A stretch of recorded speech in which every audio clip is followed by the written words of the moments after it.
Welcome back. Coach Lochlainn here, and today you'll learn how to master the 3 most important movements of mace flow. I'm teaching the proper technique for each movement and how to get more out of them in your workouts. These 3 movements strengthen our upper body and especially transform the way that we use our core. Now grab your mace and let's flow.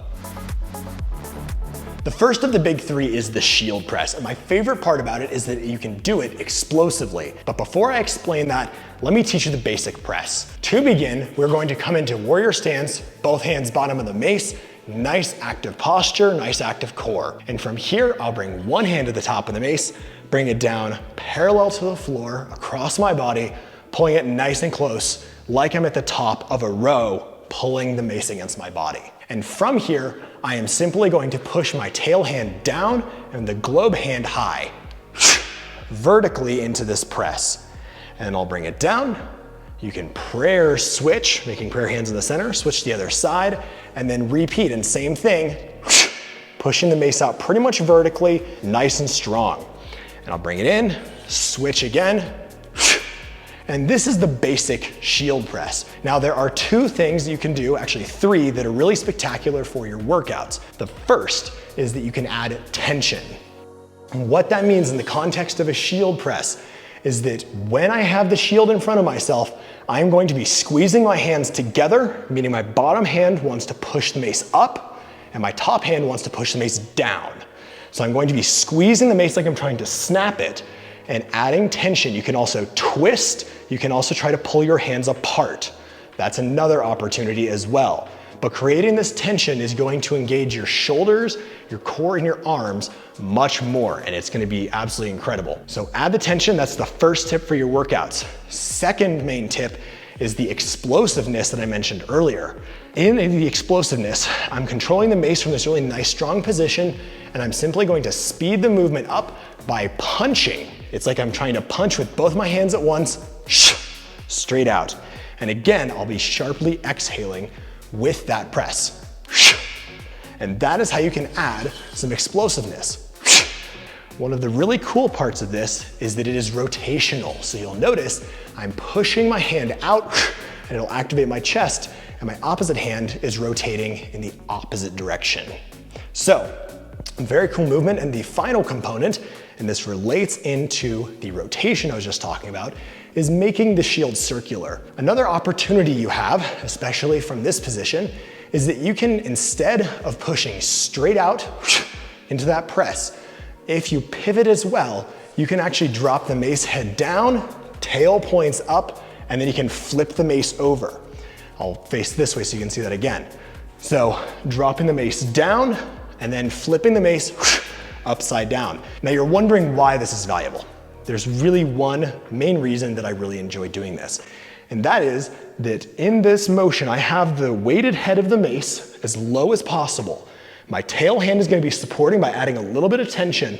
And as I push up, it feels like a press. And you can also, instead of pushing straight out, push up. So what that circular movement looks like is that.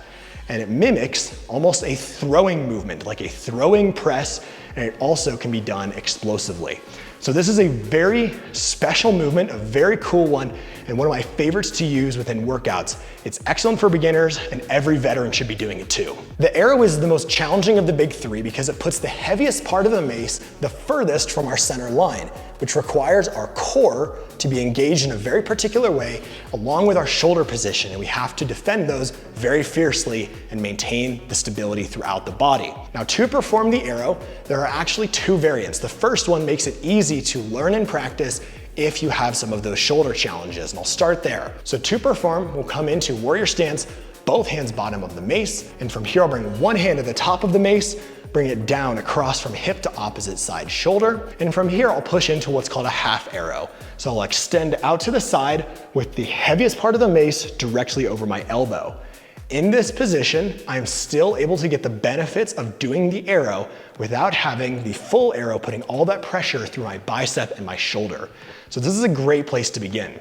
You can also add tension here, and to switch from side to side is very simple. You just bring the mace into the center, make those prayer hands top of the mace, and switch, also into the half arrow. Also a great opportunity to add that tension, like I was saying, and actually squeeze the mace together. And you can actually maybe even see my bicep working to do that near the head of the mace. So the half arrow is a really excellent movement.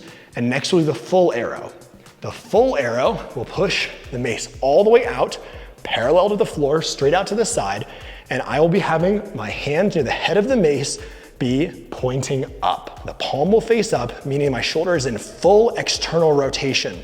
This is very important. And then to switch, I'll bring it back in, do the prayer switch to the other side, and again, extend all the way out. The other thing, I talked about core engagement. I don't want to dip down, and I don't want to like hike and push away. What I want to do the best of my ability is keep my posture tall and strong, nice active core, and keeping the mace pointing straight out to the side. So that is our arrow. Now, there's one more key piece you have to be aware of when you do this, and that is adding tension in the full arrow. Specifically my tail hand, which you might have forgotten about because you're holding a weight as far as you can from your body. But the tail hand actually assists by pulling the mace back in. So I want to keep the tension using the tail hand on any side, pulling it in, and that will actually help maintain the stability within the arrow. And if you want other challenges, just explore other kinds of tension, like trying to spread your hands instead of pulling it in, or twisting. That's another really good one. So now you have the tools to master the arrow, and next up is my favorite exercise. But first, if this video has been valuable to you so far, please hit the like button so it can spread to more people. Thank you so much. The uppercut is the most complex of the big three, and for that reason, it is my students' favorite. It's also incredible for increasing our thoracic mobility and our shoulder strength, and I'll teach you how to do it. We'll come back into warrior stance, both hands bottom of the mace, and I will bring one hand to the top of the mace, palm facing out this time. I'll bring my hands down, bringing the mace across my body, and you'll notice that I'm in over grip. Next, I'll rotate the mace 90 degrees to the side, and our next position is what I call the seat belt. So I'll bring it across my body like so, the mace pointing from hip to opposite side shoulder. And next, using my tail hand, I'm going to guide the mace back as I push with my front hand, the globe hand up, and I punch forward. The mace should be pointing roughly straight ahead. And what it looks like from the side is this. So I've pulled the mace back. And then I'll ease it back down into that beginning position by bringing it back across my body in the seatbelt, hip to opposite shoulder like we did, and then dropping it down. So I'm really wrapping the mace across my body as closely as I can, keeping the mace even so it's not too far one direction or the other, and I don't want it too far away either. So I'll bring it again into the seatbelt and then punch up. I want my elbows to be directly underneath the mace. That's ideal. And this way I can keep it closer to my body, and I can also stack my wrists, pointing my knuckles up towards the ceiling, knuckles point up. I can stack my wrists over my elbows, and this increases the general stability of the movement. So this is our steel mace uppercut, and to switch sides, you get a fun lesson here. This is called a long stab switch. So what I'm going to do is take my hand off the tail, stab forward, grab hold, and then switch back. And you can kind of enjoy the momentum of that a little bit. It's like a swing. And then we'll just do a couple of uppercuts on this side. So again, I'll pull across my body seatbelt and then punch. And again, this tail hand shouldn't just be kind of like hanging out. It should be actively pulling down like I'm doing a pull-up. I actually want to be rotating it in and down. And the opposite hand, the globe hand, is actually punching up. So this is what makes the uppercut very tricky, is not only are we going across our body in this unique pattern, but our hands are doing completely different things, which we're really not used to, and they require our back to support that, so it makes it all the more challenging. Now, there are two essential things you also need to know about the uppercut. The first is that if you have limited shoulder and thoracic mobility, this is for you. Do not rotate all the way, pointing the mace straight forward and opening your shoulders to the sides like this. It'll be hard for you, and so instead, just don't rotate as much. And so what that looks like is instead of pulling the mace all the way across my body in this really nice crisp line, you can start out by pulling the mace back as far as you can and pushing the mace up. And it'll be more so in front of the same side shoulder instead of the opposite shoulder, if that makes sense. So just don't over-rotate. That's the big key takeaway there. But do perform this movement because it actually can open up your shoulder, especially if you're pulling it open.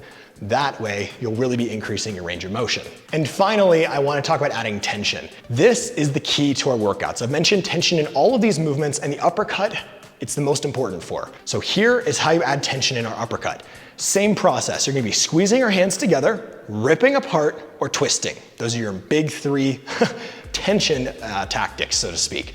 The big one is that as you go into this uppercut here, I really like being able to squeeze my arms together or spread them apart. I especially like to squeeze together because it activates through my chest and my biceps while I'm in a position where I've had to rotate through my thoracic spine and my shoulders are open, down, and back. So my shoulders are roughly externally rotated to keep my elbows under my wrists, and from here, I can actually squeeze. And that is a powerful and challenging way to use the uppercut.